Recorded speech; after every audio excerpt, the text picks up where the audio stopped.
Hello everyone, my name is Susan Wong. I'm currently a first year student here at Harvard College, intending to study human developmental and regenerative biology. Today I'll be presenting my final capstone project for the General Education 1038 course, Sleep, where I'll be discussing the effects of sleep deprivation on first responders and their ability to act as societal providers. So here I have a presentation outline where I'll basically be discussing the problem, and then I'll be going over the general background, and then I'll be proposing solutions that I've come up with at the end. All right, so before we begin, I think it's important to recognize and understand the grounds regarding the importance of sleep and why we choose to undergo such a odd nightly routine. So from lecture 1 and lecture 3, we covered a couple of core concepts regarding sleep and the overall process. So we understand that sleep is an important biological function that every living organism on Earth requires in order to survive and function properly. So humans undergo it, animals undergo it, and plants undergo it.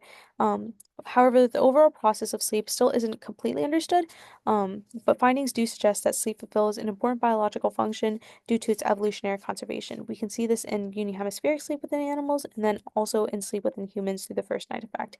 So just to explain a little bit more about unihemispheric sleep, it's basically this phenomena where one half of the brain is awake while the other half of the brain is asleep, and this generally happens within animals in order to optimize um, optimize survival, but also optimize the process of sleep and repairing that sleep allows the body to do. And then we have additional studies conducted that propose that sleep works to benefit the human body as well through building and growing neural connections and consolidating memories and learning experiences. Um, so this also helps to repair and reorganize the brain's neurons. Okay, so the actual problem that we'll be addressing. So we have sleep deprivation within first responders. So who are your first responders? Generally, you're going to have any type of law enforcement, so your police officers, then you're going to have your firefighters, and then you're going to have your on-site paramedics and EMTs. So among these first responders, the common responsibility that they have is to provide on-site medical assistance as well as ensuring safety amongst everyday civilians, generally within dangerous settings. So these responsibilities often generate health and safety concerns for first responders, however, because they lead to the development of unhealthy and inconsistent sleep schedules due to work schedule related conflicts. And over time, studies have shown that these um, sleep related conflicts often lead to an increased chance of disease development. Okay, now we have the background scope and prevalence of the issue. So we can see that this issue isn't just an issue that happens on the national scale, it happens on the global scale as well. And this is because first responders are present everywhere. It's an extremely demanding career pathway, oftentimes requiring great risk, sacrifices, and frequent exposure to dangerous situations while sleep deprived, raising concerns regarding personal health and safety. And we can see in a study that was conducted by Huang that investigated the development of sleep disorders within a certain population of first responders in different continents, that 31% of the population demonstrates shift work disorder, 30% obstructive sleep apnea, 28% insomnia, 28% excessive daytime sleepiness, 2% restless leg syndrome, and then 1% narcolepsy. We can see this distribution of sleep disorders also displayed in the graph on the bottom. Now we have the health and safety consequences. We kind of already discussed this a bit in the previous slide, but there is a correlation between disease development and the amount of sleep that first responders receive.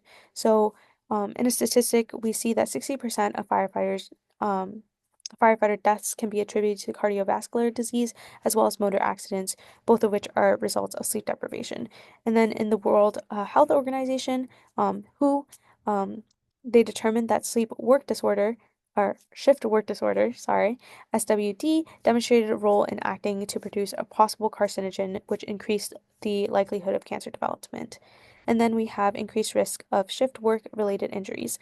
Um, the increase of shift work related injuries is due to a study that was conducted on police officers comparing night shifts, morning shifts, and afternoon shifts.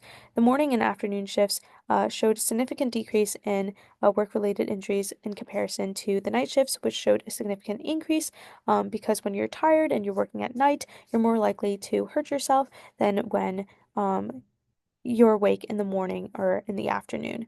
Um, And so that's basically what that study showed. Then we have the background on societal risks and impacts. So, the accumulation of fatigue often leads to detrimental effects on the overall performance of first responders, leading to more work related errors, more workers seeking alternatives to sleep, so through adrenaline, and then an increased number of vehicle crashes. Sleep deprivation has also um, been shown to induce a loss of empathy within a study conducted by Bram, which basically showed. Patient to provider relationships between paramedics and patients, where the more sleep deprived the paramedic was, the more likely they were to lose empathy for the patient. And this poses an issue and a problem because patient provider connection and trust is an important part uh, of providing any type of medical assistance to a patient. And so, when they lose that patient provider trust, the patient is less likely to consent to any type of medical treatment, which hinders the ability for the provider to do their job, but also for the provider, but for also the patient to receive any medical attention, which inadvertently harms himself. Then we have the historical context. Um, so we have the baby boomer generation, right? There's an increasingly large number of retirees coming from the baby boomer generation, and as a result, this increases demand for first responders um, and increases their hours because with an ever-growing aging population, um, there are going to be more people getting hurt, more people having more health concerns appearing. And so there's a greater demand for first responders, and the number of hours that these first responders need to work increases. Then there's also pay instability, which is kind of correlated and kind of related to the number of work hours, because with the increasing aging population and long work hours, there also stems pay instability because that means that the number of hours increases. And for payment, first responders generally get paid the amount of hours that they work. And so there's a higher incentive to work overtime to acquire more money in order to meet ends meet. Then we have the background, so past interventions. We have the 4896 firefighter schedule, which was originally generated to promote more humane working conditions for firefighters. So a couple of the pros would be increased time spent with family and sleeping, and then you have the proportion of rest, and then the proportion of work. You have 48 hours, so 2 days of working, and then 96 hours of 4 days of resting, and that seemed to work out for most firefighters. And then you have the cons, which were the increased discipline problems. So there was a greater number of sick leaves, motor accidents, work-related injuries, and then this kind of illustrated that firefighters used to or maintaining weren't getting used to maintaining extensive hours of wakefulness, which is an issue because fires occur all the time and they occur everywhere. Then we have proposed solutions. So some of the solutions I thought of in order to address the two main issues that we discussed, of an unpredictable and extensive work schedules as well as financial schedules, um, were so solution number one would be addressing the unpredictable extensive work schedules, and this would be preferably implemented by August 2025, where we require sleep tracking through either an app, diary, or fitness tracker on nights prior to shifts. And so we would also ask first responders to complete mandatory daily fatigue questionnaires as a component of the shift check-in process, in order to determine the amount of hours or shifts that a certain provider can work based on the amount of sleep reported and the answers on the questionnaire. Then we could also spread out shifts, similar to the 4896 schedule, but instead we would require the completion of regular physical training that lasts about 2 hours between one of the 4 days off in order to ensure that discipline issues don't arise. Then for solution number two, which addresses the financial struggles, preferably we'd want this implemented by June 2025. We'd want to introduce increased financial compensation and payment for first responders based on the provided service. So some potential barriers to these solutions would be One, the sleep tracking results are falsified in order to increase the number of hours that an individual is able to work. And then two, the solution isn't feasible because the budget doesn't support increasing uh, the pay wages of first responders. But in order to address those barriers and issues, um, we would want to mandate at least two 30 to 45-minute intervals for nap times during shift hours when there are no apparent emergencies. And then two, introduce more benefit programs for first responders, uh, such as financial assistance programs that discount groceries, clothes, phone services, and etc.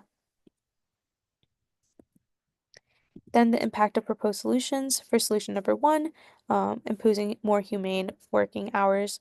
Um, as stated previously, inhumane and extensive work hours were the general cause of sleep deprivation within first responders. So by targeting the core issue and limiting the amount of hours these individuals are able to work based on the amount of hours that they've slept, kind of allows for a safer working environment uh, for both the first responders, but also the community around them.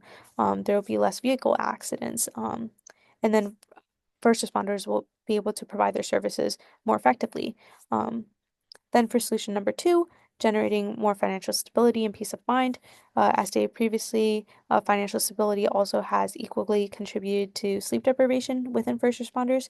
So by establishing greater wages or by providing more financial benefits for first responders, we can alleviate some of these financial burdens and therefore um, some of these stressors as well, which would then open up opportunities for first responders to get more rest and to get more sleep because there's less incentive to take on more shifts and to go through with overtime in order to meet ends meet. And then here are my references. I hope that was informative, and I hope you enjoyed my presentation and learning about how sleep affects first responders.